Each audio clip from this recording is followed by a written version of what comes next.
Martha joins us from Fulton County Schools, where she's the Media and Education Technology Coordinator at Autrey Middle School. Martha's session today is entitled Transforming from Advocate to Activist, Intentional Change in the School Library. And I'm really excited to hear from her about this. So without further ado, I want to go ahead and welcome Martha. Martha, please go ahead.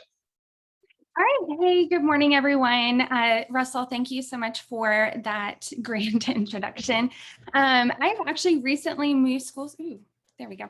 I've actually recently moved schools. I was just hired as the new Media and Technology Coordinator for the Innovation Academy in Alpharetta High School at Innovation Academy in Alpharetta. I'm still getting used to saying those words because I'm used to being at a middle school. So I've done elementary and middle. Now I'm moving on to the high school realm, so I'm very excited about this new opportunity. And I bring that up because I want you to know that I've done all different types of levels and worked with new media specialists in a mentoring program, not only with the Georgia Library Media Association, but also with our county. So I'm coming at this presentation with that lens. And so over on the menti.com that Russell and I posted in the chat, I'm just asking what you hope to get out of this session. Like I've preloaded slides and I have a whole shebang that I can go over this morning. But I really want to make sure that I cover specific topics or ideas or feelings that you want to get across during this presentation. So already I'm seeing here, what do you hope to get out of today? To learn new ways to be an educational activist in my role as a school librarian. I love that. And we're going to touch on that a little bit. Ways to advocate for your school library. Learn some new ideas for engaging your stakeholders. So I think we're going to cover all three of those. And as a new school librarian just popped up, whatever I can, girlfriend or sir, I've been there. I totally remember that coming in as a new school librarian and actually started in the school library. It's the school library. Y'all tell I'm really excited. When I get excited, I talk too much and then it starts blurring together. I'm going to slow it down. So when I started in the school library, it was a very fascinating time for me. I was actually picked by my principal to become the new school librarian because I was really good at ed tech in language arts and social studies. I taught a humanities course and he was like, oh, our person's moving. You would be really good at this. And so I was actually getting my specialist in reading instruction at the time. And I was like, I don't know about this. I don't know if I can be a school librarian. And he put me in there and I haven't looked back since. It's been the greatest job ever. So thank you for sharing that. I'm glad to know that we have some new people in here as well. So I'm going to preemptively say, once I start sharing my presentation, I won't be able to see the chat anymore. So Russell and Ken, I guess, if you see any questions pop up in the chat, if you just want to, stop me, go for it, or we can wait until the end. I'm very flexible. And then I have a whole wakelet of resources that I'm going to share with you at the end as well. So I'm also working on a new Mac. I'm used to my PC. So bear with me as I learn all the things today. So that's pretty exciting. All right, so in case you didn't know, you're here for Transforming from Advocate to Activist. And this is about intentional change in the school library. And we're going to touch on not only advocating for your school program, but also advocating for the students and teachers and your community within your school program as well. And so I want to preemptively say as well, this is a Galileo conference and this isn't necessarily tied directly to Galileo, but it is, because when you think about what we teach our students, how we share resources, like all the many hats that we wear, we are advocates for equity and access, and that's what Galileo is as well. And so in order for people to use those resources, they have to believe in you, they have to understand and trust you, and you have to be able to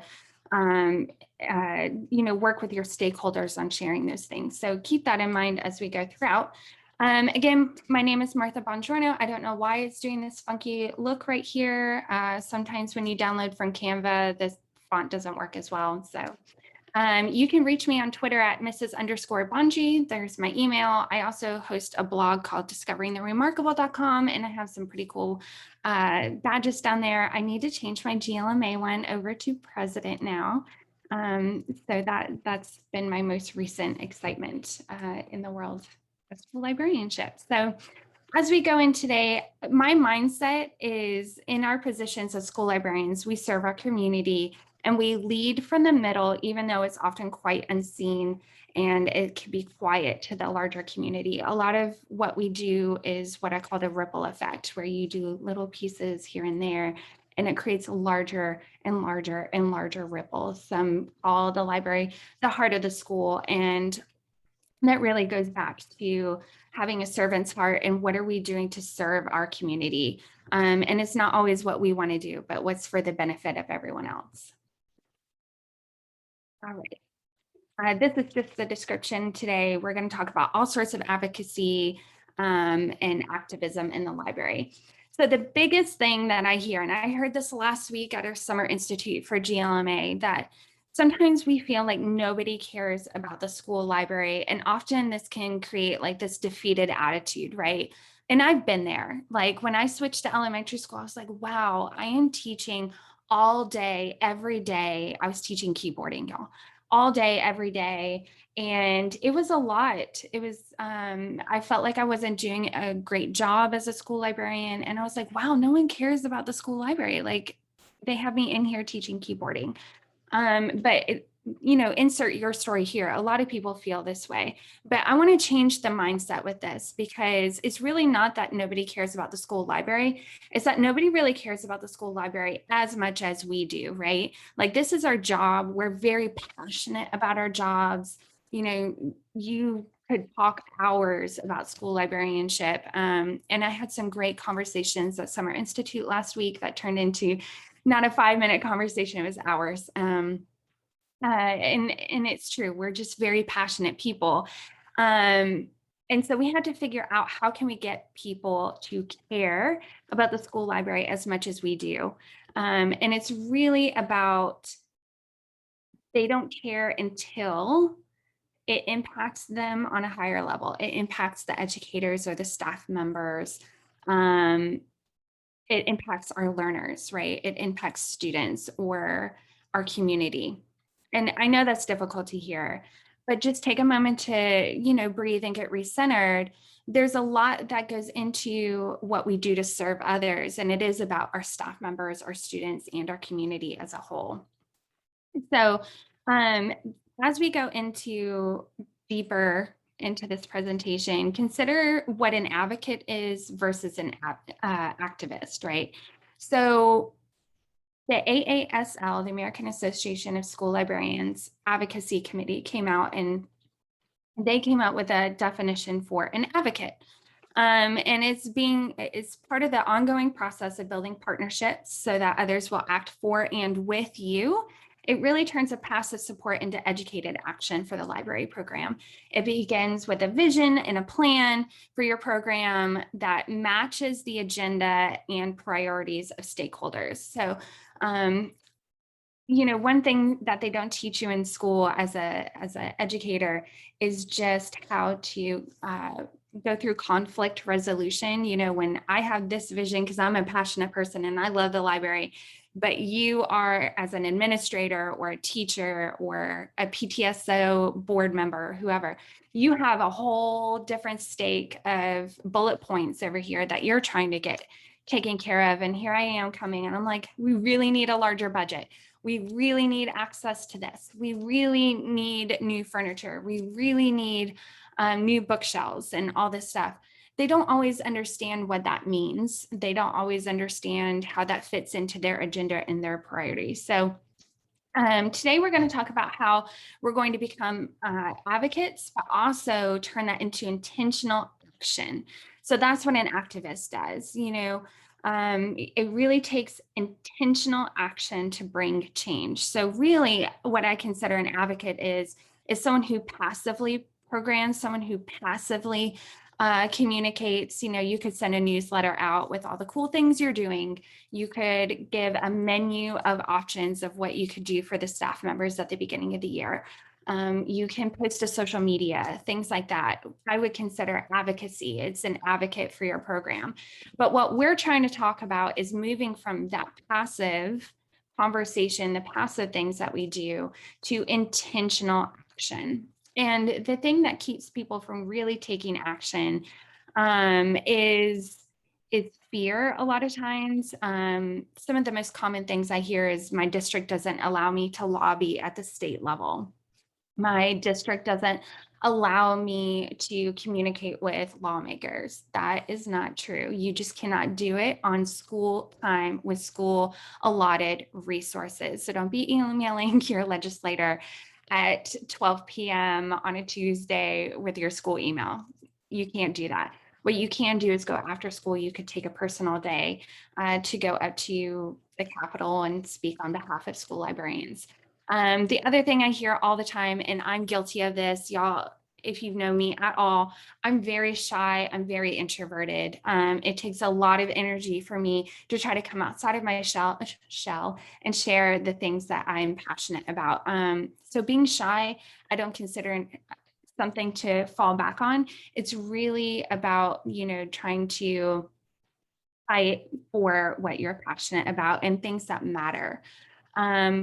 Other things I hear, I don't know what to say. There are already people who are doing this. What difference could one person possibly make, or I don't have the time. So hopefully we'll cover all of these today. So I want you to really think about being an advocate is listening, absorbing, kind of sharing out at times, but being an activist means to speak, to take that action. And we need both. You can't do one without the other if we want to see real change happen in our school libraries and at the state level, in all of that. So we're going to focus on 3 different things today. We're going to focus on the action. So what can we do, right? So we are going to focus on connecting and opening that dialogue with key stakeholders. How do we do that? We're going to talk about data, which I consider information activism. What types of data to pull, what types of data to share, and how to share it. And then how do we let students lead? Who tells our story? And it really comes down to students and the impact that we make with them. So the first thing that we need to do to open dialogue is we need to get connected. We can help others learn to care about the library as much as we do.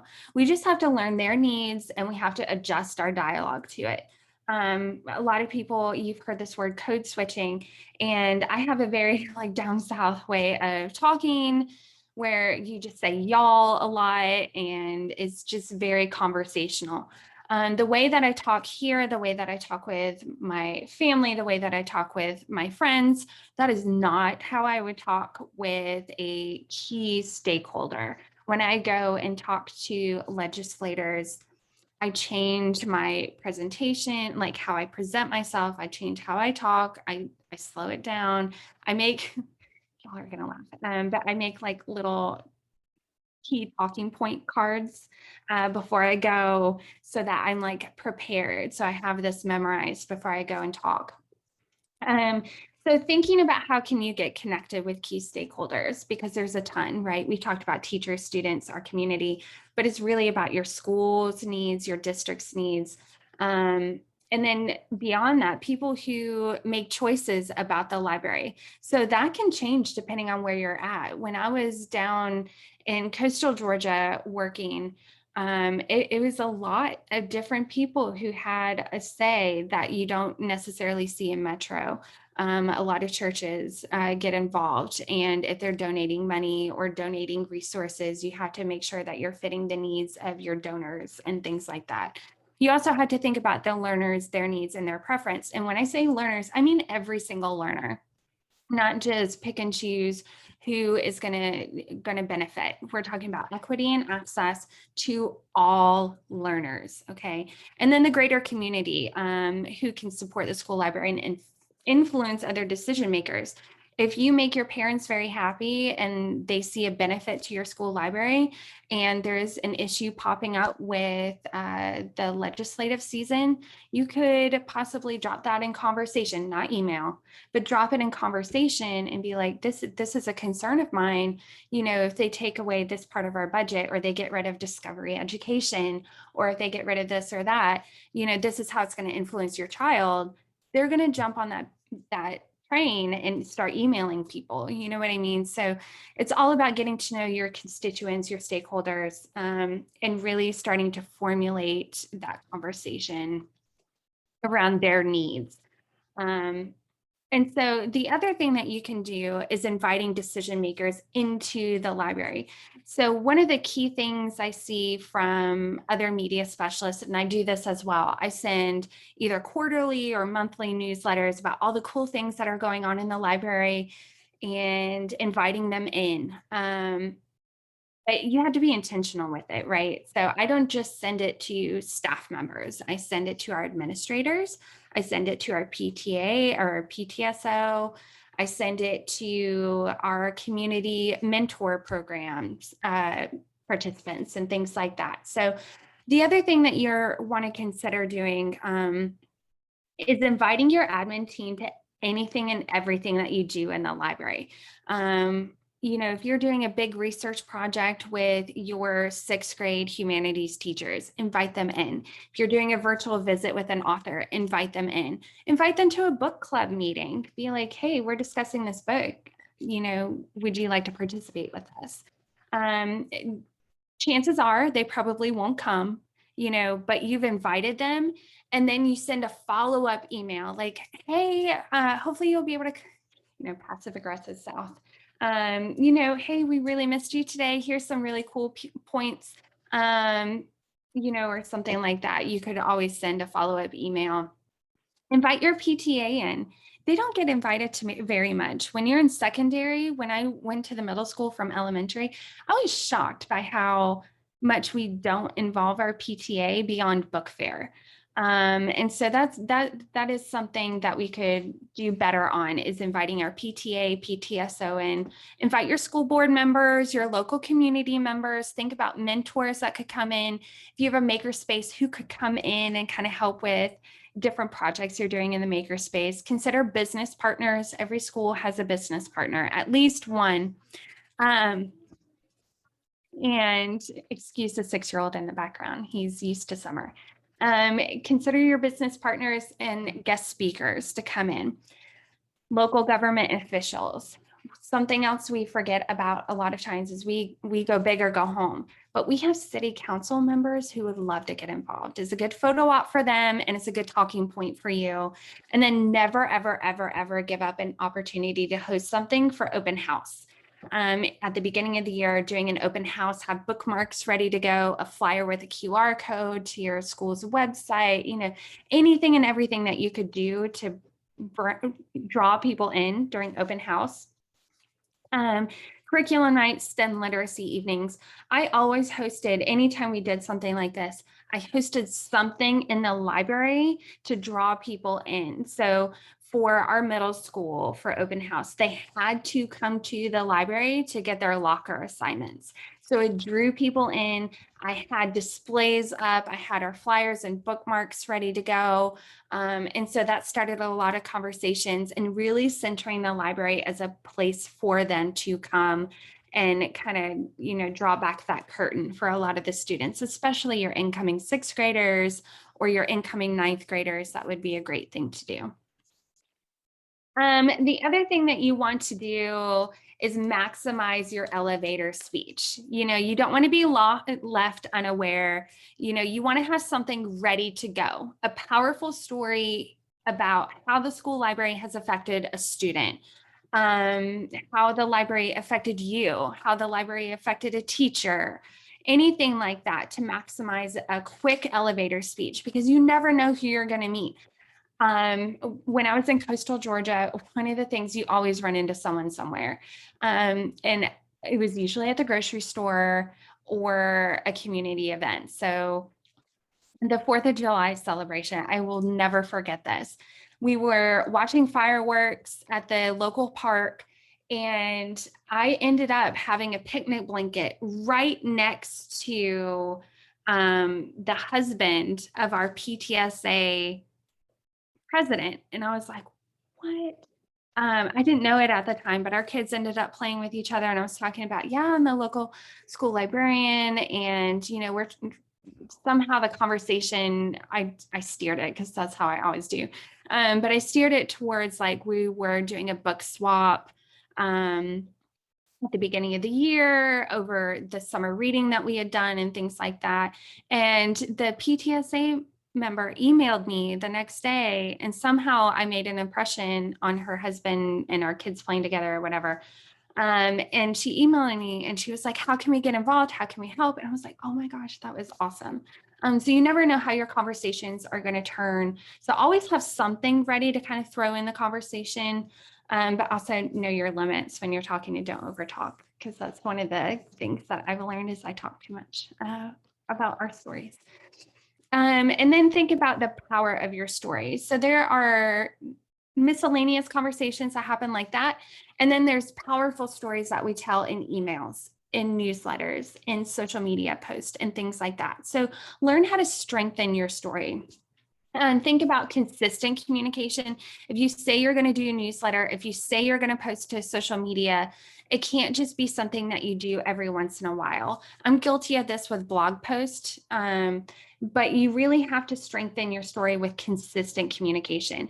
Your people need to know that you're going to email that newsletter every quarter, or they're going to know that, hey, you email on the 15th of every month. That is your newsletter date. And it needs to be data-driven and data-informed, especially for administrators. That's where they live in the realm of data.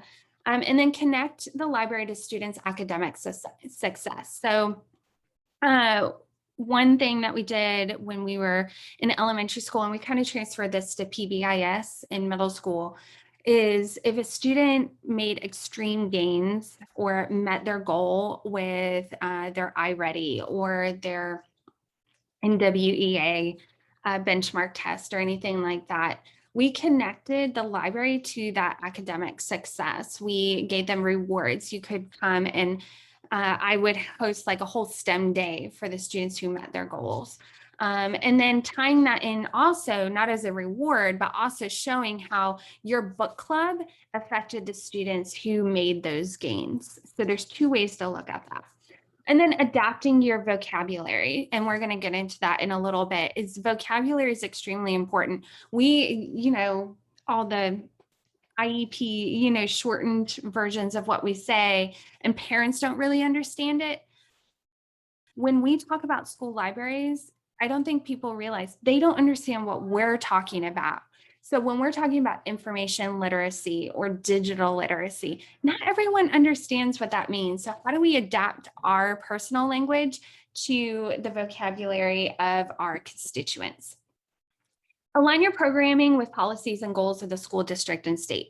So one of the things that we did with GLMA, we took our school librarian evaluation instrument, which the SLAE and our standards, and aligned it with ISTE. We aligned it with the Future Ready Librarians Framework. But one of the things that I would love to do is start working on how can we align those with specific school goals, like standards, the Georgia Standards of Excellence and things like that. If you're doing project-based learning in the maker space, if you're doing passion projects in the maker space or anything like that, maybe have a sign up. Okay, sorry guys, hold on.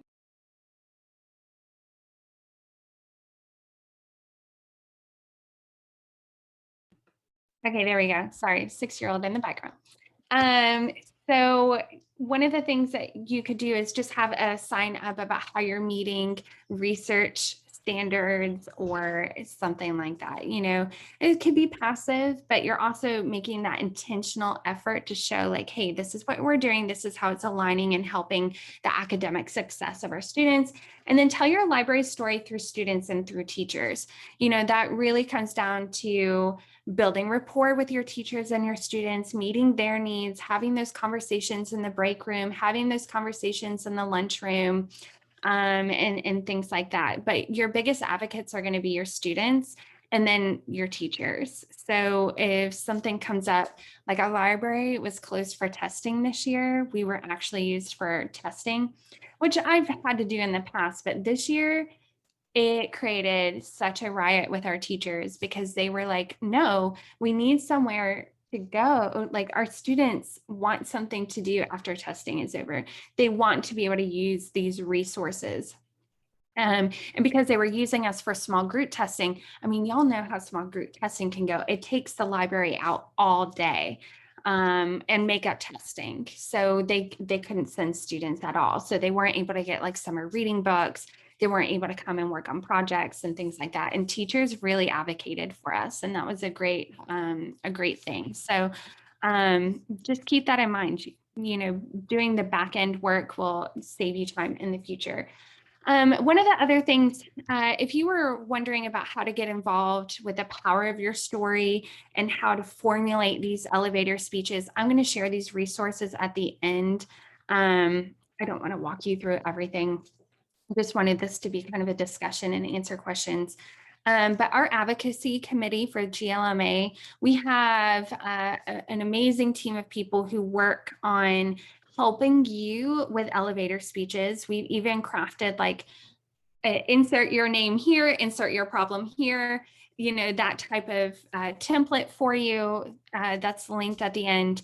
And then if something else is the power of your story is to think about how you can use awards as advocacy. So one of the things that we do with GLMA is we host exemplary library media program. We have the library media specialist of the year.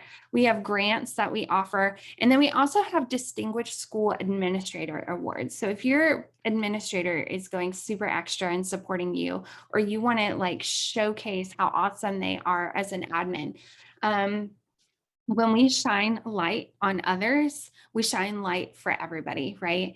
And so not only will awards kind of help you and kind of give you a boost for your library program and showcase all the awesome things that you're doing, it also shines light on all these other amazing people who are doing great things as well. And that goes a long way with advocacy across our state, not just in your school building. The other thing to consider is how we can share the power of story through social media. And so this is something that we did pre-COVID, and it was monthly themes based on our sleigh. I think we might change this up next year. But this was a graphic that was inspired by Brooke King. She's from Texas. Let's Promote Libraries. But it helps us kind of, you know, plan out what we are going to post about. And so in September, we talked about collaboratively planning with teachers, because that's what we do a lot on the upfront at the beginning of the year, is how do we plan collaborative projects? And then talking about when you share your news, who do you tag in your social media posts? What hashtags do you use? And then who else do you share this with? So if you are thinking about using social media for advocacy and sharing the power of your story, I really urge you to consider you don't have to go in depth like this, but planning out what you're going to post throughout the year. So in September, I want to talk about my partnerships. In October, I want to talk about how I promote reading appreciation. You know, things like that will really help you in the long run. And then something else that is tagged at the very end of this presentation is tips on talking to your state legislators, and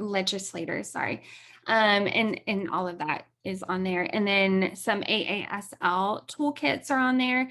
On here, it says School Library Facts to Quote. Those are some really good ones. And then AASL has like a whole packet worth. Which brings us into data, which I consider information activism.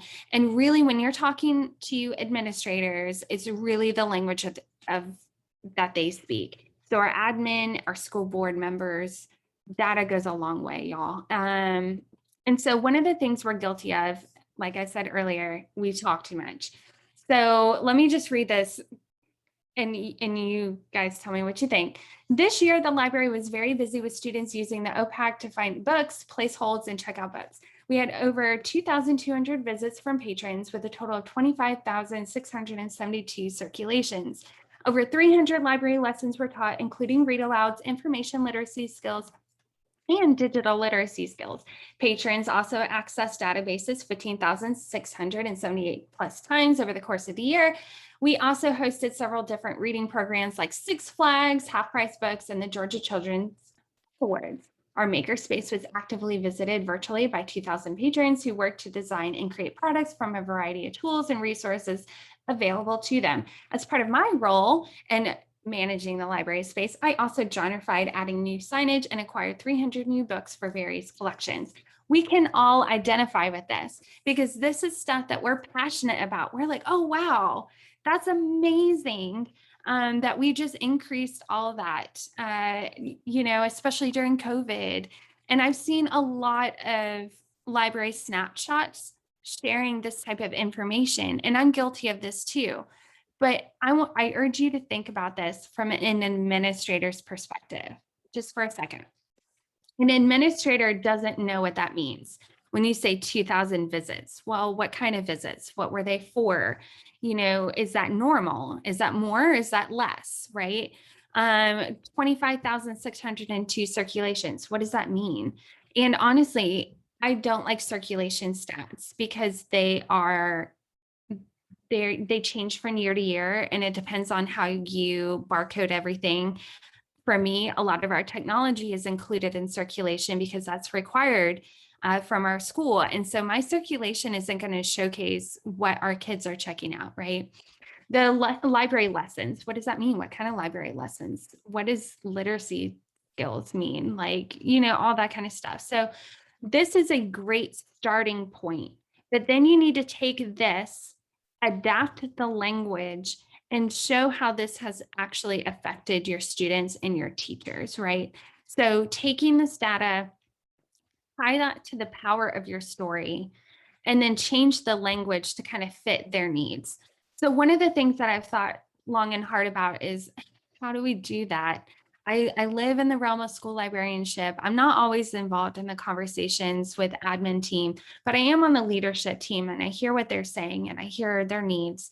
And so when you're talking about reading, really consider advocating for equity and access. That is a big term right now. So when you talk about literacy skills, reading skills, all of those things, what we're really advocating for is equity and access to all of that, and to being able to learn through reading. So that number one, and Galileo is a great option for this as well. So when you're talking about promoting your resources, you're promoting equity and access. Just throwing that out there. So then number two, instead of ed tech, consider college and career readiness. So we want our students to be prepared for the future. Well, future seems way off to a lot of people. So when you talk about college and career readiness, if we are teaching coding, which is the next blue collar job that's coming up, that is not teaching ed tech or digital literacy skills. We're advocating for college and career readiness because this is what's coming up down the pipe, right? Number three, instead of information literacy, tie it into curriculum and instruction.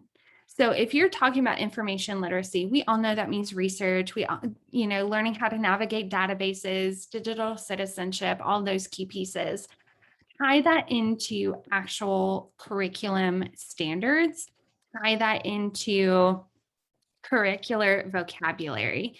And so that's going to shape in a million different ways. If you're doing science fair, right? So use those science vocabulary words when you're talking.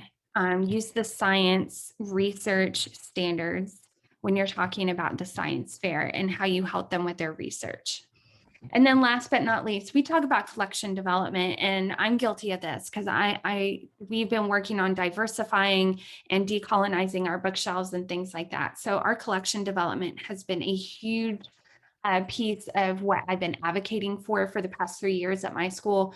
And then I've had to change my language a lot because they don't necessarily understand what I mean by collection development. So when I when I start talking now, one of the things that is in our district is universal design for learning and that sort of thing. So, this may not always fit your needs, but what you do need to do on the back end for you personally is take a step back, consider the language that you've been using to talk to people already, and learn how to shift that to meet the needs of your patrons, your admin, your teachers, your students. All right. And then knowing what data to share. So I'm guilty of collecting the data from that first slide, 2,000 circulation or 25,000 books that were circulated and things like that. So if you're going to include circulation stats, ebook circulation, all of that's quantitative data, our database use, how often you taught library lessons, the number of books that you weeded, all that kind of stuff. Use that data because that's important. You always want percentages. We had a 20% increase in our database usage this year. Or when I genrefied way back 10 years ago in my middle school library, when I first started out as a librarian, we genrefied and I had a 400% increase in book checkout. That's a big number. That's amazing, but they don't understand that unless you tie it in also with qualitative data. So quotes from students, survey results from staff with quotes from the staff members, emails that you've gotten from staff members. And if you're new to librarianship in general, I'll tell you, I have a folder of emails from staff members that were glows, right? So when I'm having a bad day, I can go read like, oh, you made a difference in this child today, or thank you so much for your help on X, Y, and Z. And so having those emails not only helps you with your mental health throughout the year when you're super busy and going all sorts of crazy, it also helps to pull those things out at the very end of the year too, when you're having that end of the year wrap up with your admin. Social media curation, so you could do Wakelet or S'more something and add in some social media shout outs. And then pictures are always worth 1,000 words. So I have used all sorts of snapshots and library reports and all the things. So this one over here on the right-hand side, this was the year that I was the year after I was teaching keyboarding. So I was advocating for myself to not do that all day. And this year, the library stats from 2017, 2018, that was the year that I only taught half a day. So my goal was to share, oh my goodness, because I only taught keyboarding half the day, I was able to do all these other things. It was amazing. But what I was missing on this was that all that data is great, but how did that tie into other things, right? How did that actually make an impact? And so it's great including snapshots like this, especially for social media. It really grabs their attention, but then go more in depth when you're having conversations if you're going to do something like this. Then I also created a library report later. So I was trying to get better. I was trying to improve upon what kind of library reports I was sharing out. So I shared with increases. Instead of sharing how much they checked out, I showed an increase in, and my admin team ate that up. They love that. But it kind of also you have to keep getting better, right? And then I included pictures. I was like, oh, they need to see what we're doing in this space. They need to see that. And then I did bullet points of actual projects that we worked on and things like that. Now I go beyond that. And I don't use a one pager like this anymore at all. I use a S'more wrap up, and I do a snapshot at the very beginning with data, and then I go into more in depth. So if I talk about how we created a library website this year, I have up at the top our library website, and I go into depth about how that helps. So for your admin team who really aren't going to read all of that, you have your snapshot up at the top. So that way, when you're doing your wrap up conversation with them at the end of the year, they look at that snapshot and then you have talking points under that. Or if you have a really good admin team, they're going to read all of it and really absorb the impact that you're making. So I've gone from super quick and easy, just gathering data, to how do we adapt that with the power of your story. And now I go even more in depth with using a SMORE newsletter. And it's easy to share on social media as well. So last but not least, how do we really tell this story is you can do everything you can under the sun. You can have all the talking points in the world. But if your students aren't communicating that to their parents, to their teachers, to the people that they're hanging out with, we're missing something, right? So don't take this personally. It's not about you. It's about the students. It's always, always, always going to come back to the students. So one of the key things that I've included, and I've done this for, I don't know, like 8 years maybe, is having a student library advisory board. And it has shifted a lot over the years. Originally, it was a group of kids that, started coming into the library. You could call them wallflowers, outcasts, the ones that kind of gravitate naturally to the library because it's quieter, that sort of thing. And so I started hanging out with them and just kind of talking about, what are your needs? I just got this really cool 3D printer for the makerspace from a grant. You want to come help me learn how to use it? Things like that.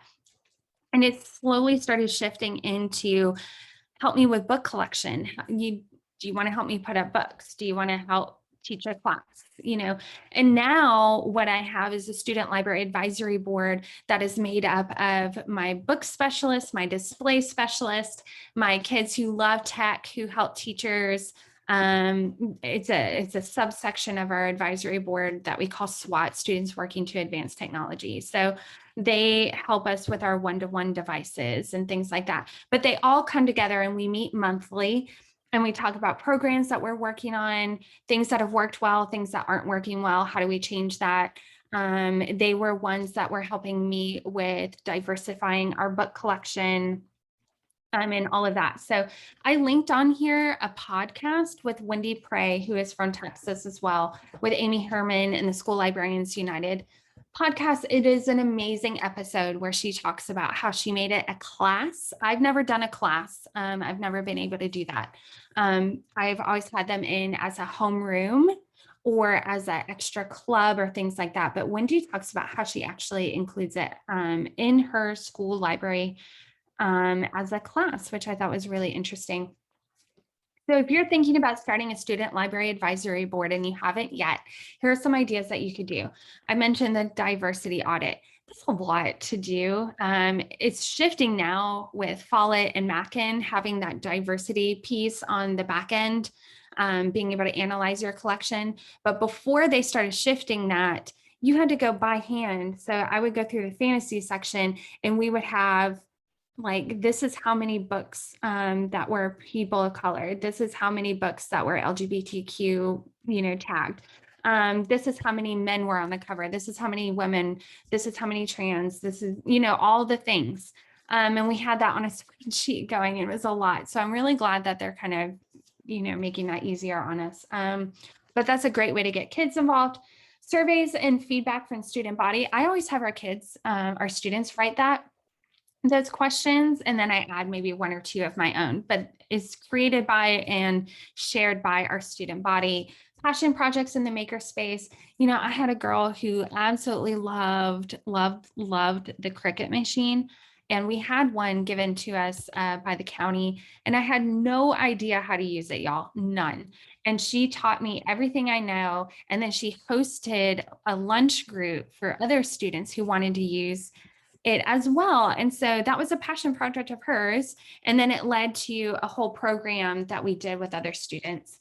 Consider how you can use them for tech or maker fairs, choice books and reading clubs, podcasting. We have a subsection of our advisory board that does a podcast about books they've been reading. And then really it's about providing opportunities to build a bridge of understanding between different cultures, beliefs, and perspectives. So I make sure to include a wide range of students. I don't really put a cap on it. I've never had more than 30 students, really get into our advisory board. Some years it's 10, some years it's 30.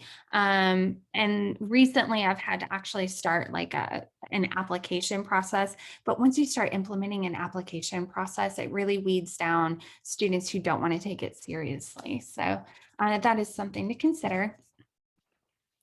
And then here are some proactive advocacy ideas. So, again, social media can be passive. Hey, look what we did in the library today. Or it can be proactive. Who are you tagging? What are you saying in your post? And what standards are you covering? What images are you sharing? So, if you're one of those that's been sharing on social media for a while, consider how you are being intentional with it.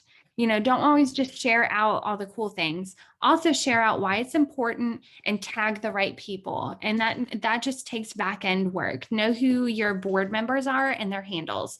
On my phone, I have Google Keep on there, and I keep notes of all the different people that I need to tag depending on the project that we're working on. So that's something that you could do. Share your news and join meetings. So please, please, please join a grade level meeting, a PLC or a professional learning community meeting, department meetings, the leadership meetings, a PTA meeting. Go to a board meeting. Actually show up and go to your school board meetings.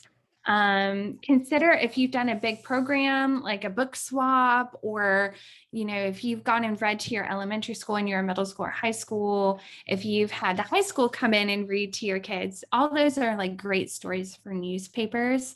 It's good reading material for them.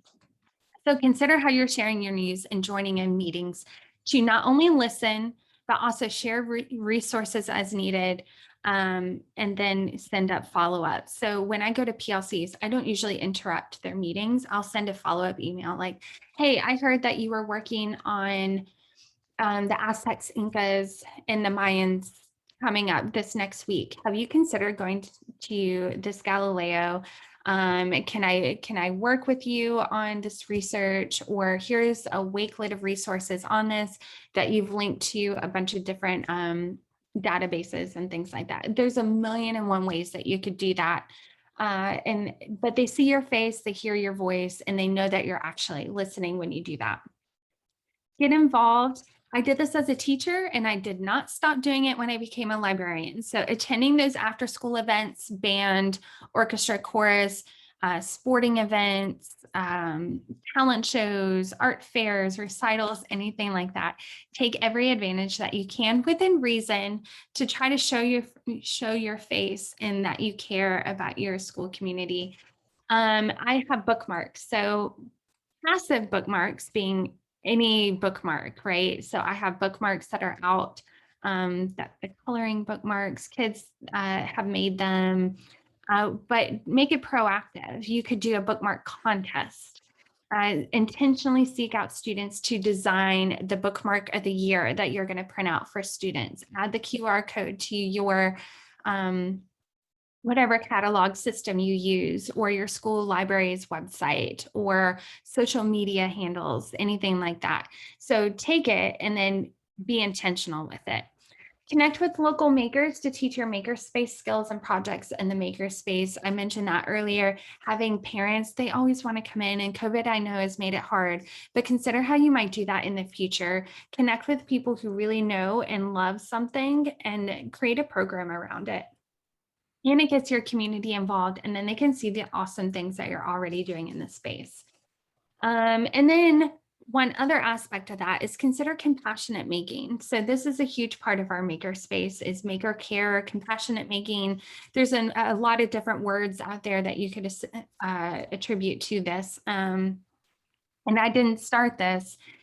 A bunch of people have already done it, but consider how your maker space can fit the needs of your community. So if we have a bunch of, I always take donations, so fabric donations, scraps, things like that. How could you take that and fit needs in your community? So we've done, we've done the quilts, we've done that sort of thing. We've done mats for homeless vets and things like that. We've done huggers for little kids who are in the cancer center at the local hospital with extra fabric, extra felt, and things like that. And then always, always, always consider how you connect and collaborate with your feeder schools. So our middle school, we have 4 elementary schools that feed into our middle school, and we work with them to do different activities throughout the year. Our biggest one is World Read Aloud Day that we do with our entire district. And it started off as a collaboration with our feeder schools. We do read alouds throughout the year. We go and visit them. We raise money to send books to them and all that kind of stuff. So just talking with your feeder school librarians and talking about your needs and how can we all work together to fit those needs. So before I share our resources, I'm going to stop. Are there any questions that we've had pop up yet over in our chat? Nothing yet.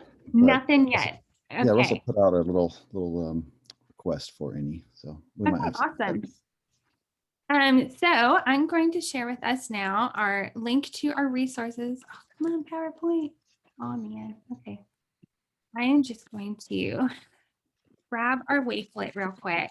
And so I know one of the things that makes life really hard is just not having time and not having the ability to, really delve into these things. So I try to think about that. And so what I've done for you is curate resources that I've used or that we've created as an organization or that I've created to try to help with this. So one of the things that I started us off with is a toolkit for promoting school library programs. These are from AASL and I Love Libraries. These toolkits are amazing. And there's actually a pamphlet. It costs $7 or $9 to ship to you, but it's like a whole package of things that you can hand out to administrators at the beginning of the year. It's completely free except for shipping. And I think it was either $7 or $9. But I purchased those and it really helped at least start the conversation with my admin team. And so before I continue, that's one thing that I didn't really touch on that much is how to communicate with your admin team. And you can't just have one conversation with them. So at the beginning of the year, I schedule time to sit down, at least with my principal, if not the entire admin team. And I ask them, what are your goals this year? What are your needs? And then I talk about things that I've been thinking about in my goals. And then I kind of shift the conversation to that's how this is going to help you. Please don't hesitate to reach out and tell me, what are some things that you're working on if you need things, and be that go-to person for them. And set boundaries, as needed or whatever. But really, if you can have a servant's heart and think about how you're serving your community, that goes a long way with your admin team, especially with budgets and thinking about how budgets may be cut next year. So building instructional partnerships. So talking to your admin team and then talking to your staff members. You're going to do different things to build relationships with staff members, and it's about creating culture. So I've included a s'more that I created here, and then collaboration opportunities from AASL. It was just a really great infographic about, how you can use your time wisely and sharing information. And I know a lot of our friends teach, connections classes throughout the day and can't always get to those meetings. So consider ways that you could send out a Google form or Microsoft form, or even just a document like, hey, what are you teaching at this time? And have your teachers kind of fill that in so you can pull resources when you do have the time. So there are always ways, like even if you are teaching all day, I had to get creative with how I connected with teachers that way. And one of the other things that I did is I always ate in the staff lounge. I didn't eat in my office, even though as an introvert, I really needed that time. I took 1 day a week where I did that. And then every other day I went and ate with the teachers at different times if I could get it to work that way. So that way I could get to know everyone else and what's going on. And then how do we communicate with a wider community? So I told you guys about how I shifted a couple years ago to not only doing the snapshot, but also, breaking down the snapshot into different ways. So, and this is an example of one of the ones that I started working on is just, how we are meeting the needs of our community and things like that. So that is linked on there if you'd like to see how I formatted that. And then this is a little more passive, but something that I do, I get a little gift for a teacher at the beginning, teachers at the beginning of the year. 1 year I did Starburst, and I'm bursting with excitement to work with you. I've done Don't Stress, and I gave out little stress balls, and I put little QR codes or print out this flyer with the little gift, and I put it in all the teachers' boxes so that they know how I can serve them throughout the year. And it gives them a little memento to remember me by. I usually try to go for chocolate when I do other things, like have chocolate on tables or bring chocolate to meetings because teachers love chocolate. The problem is it's expensive when you're doing that for 150 teachers. So I had to get creative and do bulk things.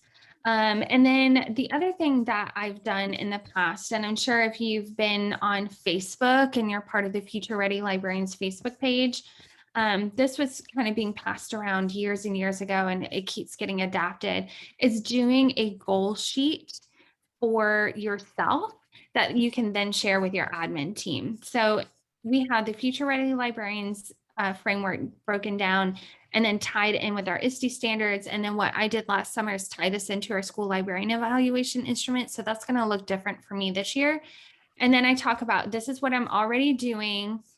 And then you talk about, this is what I want to do in the future. So that's a Google Sheet that I use and I share with my admin team each year so that they know what I'm working on and how it ties into what they're doing. So then the other thing that I have linked on here is a bookmark template that you can take. And then this is one that I made, but I love the idea of having students make it. But this is really easy to print off online, either through, oh my gosh, Vistaprint or something like that when they have codes pop up, and they always have codes popping up for percentages off. So I order these, I think it was 2x6, and they print as bookmarks, and I get them shipped to me before the beginning of the year. So when I do orientation with students, I'm handing these out as like a welcome to the library thing. And then I always have extras, and we keep those at the circulation desk as well. So, and it's a link to our school library website. This is 1 year I had us and our para on here introducing ourselves. Our Microsoft Teams code would go there because I do have a Microsoft team for every single student in our school building. It has about 1,400 kids on it. And we have it broken down in channels by grade level, and we all share and chat and stuff like that on there. Jill, sorry, go ahead. Sorry. Go ahead and finish. There's just a question that came in, but I thought this was a good time, but keep going. Oh, okay. And then there's a way to add a live chat to any of your websites from AASL that is on there. And then GLMA created a self-assessment tool if you want to know where you're currently working at on our SLAY. And that's a really good talking point as well. So yeah, okay. What's our question? Yeah, they're just wondering how to access the Wakelet. Oh, okay. I will go ahead and pop this over in the chat bar. It is part of the PowerPoint that I shared with, where did the Zoom go? It is Yes, not while you're working letting on that, I'll just say that the slides will be available after the session. Yeah. And any information that Martha has shared there, you'll be able to access via the Galileo conference website. All right, sounds good. Thanks. Yeah, I'm gonna have to post that after because it's like not liking the fact that I am on Zoom and my mask. No, well, let me get back to my Wakelet. There we go. So I will share that in the chat bar when we're all done today. I've linked all of our advocacy things from GLMA. We do have something called an advocacy alert page. And so anytime something big is happening at the Capitol that we need to like jump on it, this year it just happened to be them trying to block some databases and things like that. And we had to go full force, and it was very quick and very dirty. It was just a crazy time, but we do have an advocacy alert page that we are constantly updating with things that pop up. There's our elevator speech example. And then something someone posted at the very beginning is, how do I actually talk to my state legislator? And so what I've done here is I've linked your Georgia legislators. They're all there. You're just going to search by where you live or where your school's located. And then there's a Google Doc that's also on here that we put together on, different things to consider when you're talking to your legislator. Like, what are their passions? What are they currently working on? What committees are they working on? And so if you want to print this out or just make this into a template for yourself, feel free. And all that, all those questions are meant to help you. And then on the last column, it talks about, well, how can you use that in your elevator speech or when you're talking to them? So we did try to link that there. And then awards as advocacy. I could do an entire presentation on this, but I don't have to because our GLMA awards committee has put that together for you already. And that is linked on here as well. We also did a presentation on how to use Instagram and social media to connect, promote, and reflect as well. So if you want to go on your own time, if you get PL credits or anything like that, those are two really great ones to go on there. And then I love this article from Book Riot. I don't always post like resources like this, but it was a good one.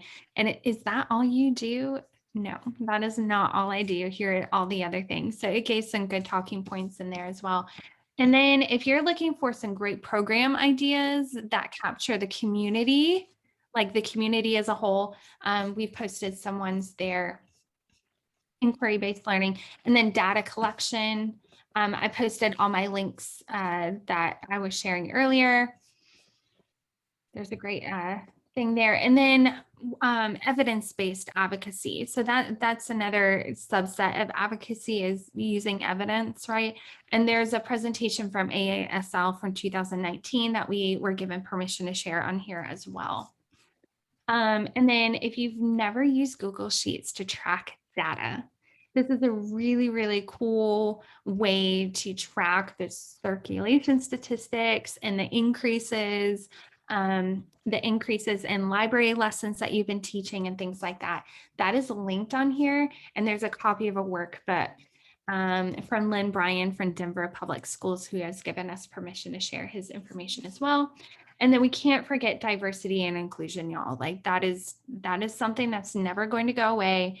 And it is a tough topic right now because of the critical race theory conversations going on in the wider community. And all the things going on. So if you are looking for talking points on how to include those in your elevator speech, if that's something that you're looking for, we've included, I've included little links here to LGBTQ, diversity, equity, access, and all of that. And then social emotional learning is my personal passion project. I think is very important, and we do it naturally in the library. So we've included here different webinars and articles and things like that on there. And then research and information literacy resources for you on different ways to capture attention, and then general advocacy. Hey, Martha. we're just a Oh, little okay. bit over I time. am So really over, so I that's apologize. okay, but it was all awesome. I learned so much. And thank you all so much for attending. And Martha, I think we got all the questions addressed. I'd asked about interacting with public libraries, and a Fulton Public Library colleague of, Fulton County Schools colleague of yours mentioned that you all have worked with AFPL successfully, which is great. We're just curious about that. But again, in the interest of time and making sure that we get our folks to their next session, I'm going to go ahead and wrap us up. Thank you so much, Martha. This was great. Thank you all for your attention and attendance. And again, we will post those slides so that you can have links to that Wakelet, which I see Martha just got in, and any of the other great information she shared after the fact. But thank you all, and have a great rest of your day. Bye, y'all. Sorry, Russell. That's okay. I know I Feel can get free to rolling cut like me that off. too. I totally relate. So all good. Thank you so much. No, I'm going to you're go so ahead and welcome. just, I'm going to go ahead and close the room out and close the session out and publish the recording. That way, if anybody's waiting to use this room next, they can go ahead and do that. But thank you so All right, much, sounds Mark. good. All right, bye.